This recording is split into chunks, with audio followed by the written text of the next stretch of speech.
I fell in love with violin sound, and I remember particularly having heard on the radio someone play Paganini La Campanella, and for me it was one of the most beautiful things I heard, and I wanted to play that.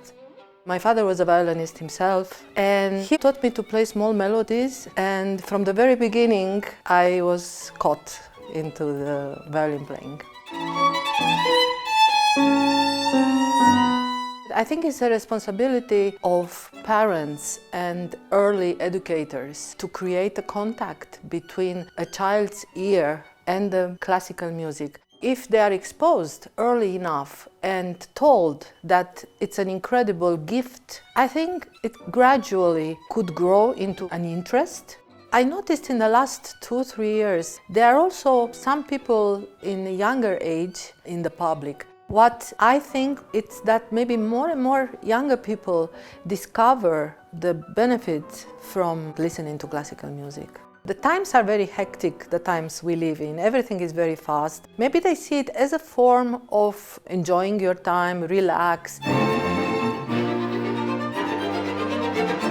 It's very exciting to see how a person develops. It involves a lot of psychology because not two people are alike. Some are more advanced in the way of how they think music.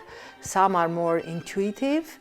And for me, the most rewarding moment is when I hear one of my students play, and what they play is full of life. They can show their personality, at the same time respecting the composer. I'm so happy that the school grows and strives for excellency. I know this school from the times when it was in Pozuelo, and I had so much admiration for the planning of program of studies, and for me it shows what an impact a school, which is not a huge school, can make on a nation. Because earlier the Spanish musicians were not that many. But nowadays you see wonderful soloists, chamber music players, orchestra musicians.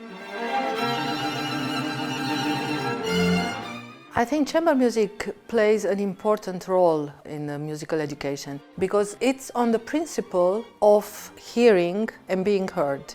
In chamber music, it's extremely necessary to hear the others, to create your own voice in good relationship with the other instrument.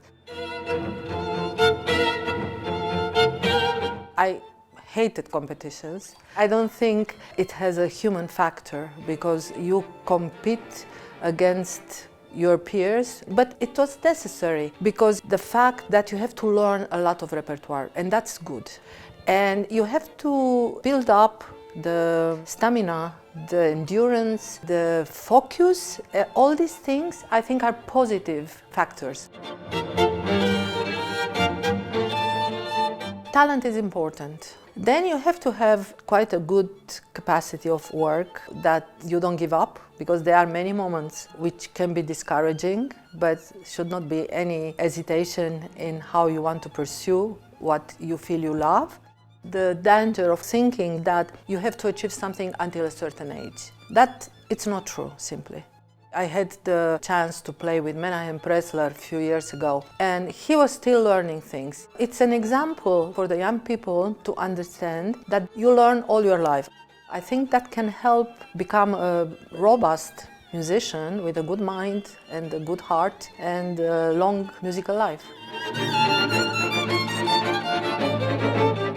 My advice would be to embrace all forms of music.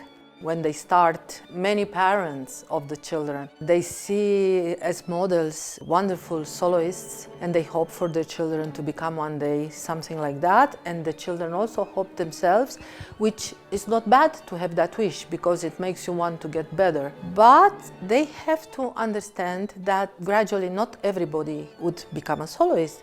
If you love music, you don't love only the role that you play. You have to be able to play many roles. When I started, I never dreamt that I would become also a pedagogue or to be a professional chamber music player. I was trained for a solo career, but I understood that music is bigger than that. And if you accept that, then you will be a happy musician.